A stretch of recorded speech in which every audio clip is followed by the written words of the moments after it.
Hey there, it's Laura from Laura's Sewing School in Ashland, Wisconsin now. So you can see from the lake from here, it's a little hazy today. I think it's because of Canadian wildfires. So anyway, that's looking out the front door. And I've got the living room pretty much put together. I've got this nice love seat, got most of this stuff off Facebook Marketplace.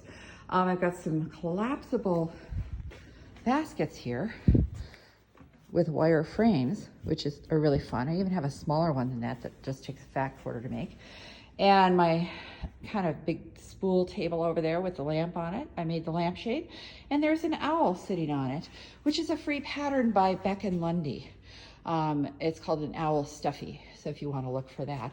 That chair I got off Marketplace, it's fantastic. And then I put up a few quilts. And, you know, just trying to get the decorations done soon, but I need someone to help me on the ladder. So that's kind of the situation. Now here we're going past the quilt because I'm hoping that hides some of my mess. The students are going to be to the sides like that, facing toward the front window in the lake. There's a lot of great light in here. It's amazing. Here's my sewing cabinet. I've got a few things on it. We just changed the quilt out that was on the rack over here.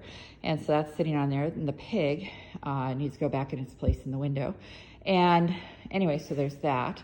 And then there's also a display. I hope I'm not making you sick to your stomach by moving like this. A display in this corner of the window next to the door. So it's really nice. I'm able to have some great window display area. That's facing north toward Lake Superior, if you weren't clear about what lake that was. And then these tables we moved sideways because yesterday I scored this armoire on Facebook Marketplace. And I'm going to store a bunch of things in it. It's an office armoire, which are not that popular anymore, but it's got a lot of storage space. There's a shelf that needs to be put back up and a little other storage thing, but it'll be really nice. And it's great because it's the same height as the molding on the walls, and it fits right in where this bump out is for the side window. And you know what's really cool is I've got this awesome mural on the building across the street. Isn't that cool? It's so colorful and beautiful. And sometime in the next year, I'm going to replace the awning outside and put up my more colorful one, and made that lampshade. And I'm probably going to be storing the quilting cutting rulers over here on the windowsill because there's room. And I'll be hanging that quilt later once I get things more set up. But this table extension in the window is perfect for me to store a bunch of my drawers. So that's really nice. And then this is going to be an ironing station right here. That big box has my steam press in it.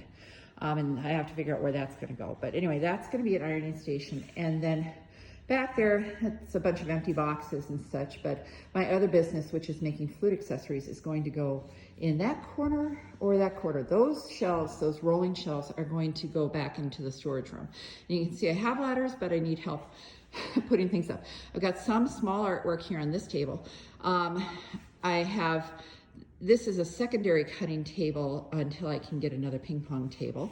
But the AccuQuilt cutting setup is right here, and I have to find the crank through machine for it. And so I've got a few quilts I pulled out that are laying on top of it. So anyway, I ended up putting putting this table here, which is really beautiful. I decoupaged that with fabric and varnished it like 5 or 6 times. And it's just an unfinished IKEA tabletop with IKEA legs that adjust to whatever height you want them, which is really cool. And then you see I'm working on the ironing board. And that's one reason I wanted to do this video, because some people also wanted to see what was going on and see the progress. I have a hollow core door right here, okay? And I got that in the bargain room at the lumber, the construction store or whatever. And this right here, this silver stuff, I found this is just makes a huge difference if you're going to do this. The steam from your irons will warp the door after a while. And that was happening to me, and then I'd be giving the door away to a student and they'd be happy to have the door for ironing. But anyway, if I use this vapor barrier, which is used like in roofing, and it cost me like $100 for a roll, and I'm never going to use that roll in my lifetime. So if you want to make an ironing board and need some of that vapor barrier, let me know. I give you a good price. Anyway, so I just finished doing this, and I kind of wrap it like a present. I folded this, and then I folded this again and stapled it in place with an electric staple gun, which is that yellow thing right there that you can see. And that's a powerful staple gun and made by Stanley. Of course, I was going to do this the other day and realized that the brand new staple gun did not come with staples. So anyway, once I'm done with this, I have some 1/4 inch Dream Cotton Select batting, and I'm going to wrap that around and staple that here. Then I'm going to do twill fabric, like an off-white twill fabric, and that'll be the ironing boards. I have ironing tools like sleeve boards and hams and things like that. And then here, like along here, I'm just expecting the outlets to get put in tomorrow.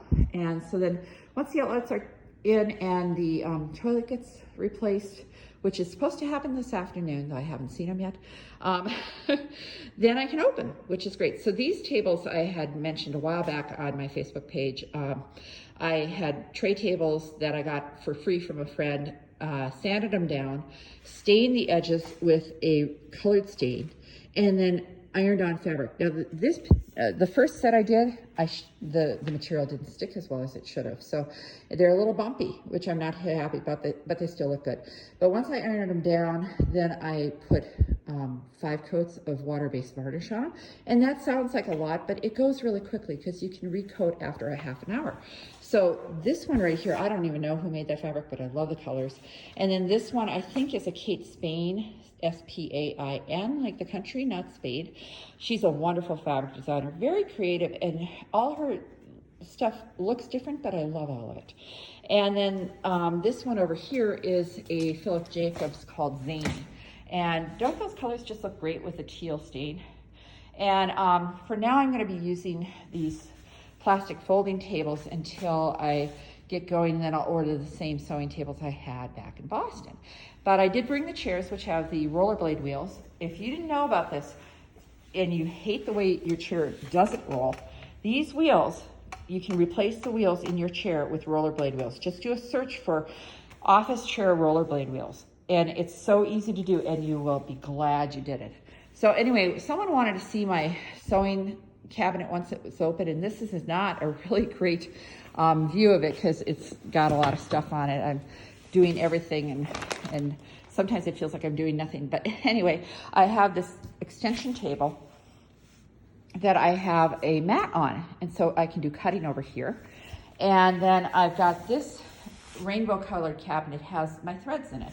And what's really cool is they're kind of color coded toward the drawer. Reds and oranges are here and all that stuff. And then there's the pig that everyone loves. It's such a great project from the One Yard Wonder books, Fabric by Fabric, because under the fleece section. Cute thing. Takes a ton of stuffing to get it to look great. And anyway, so there is the view, and that is my shop for now.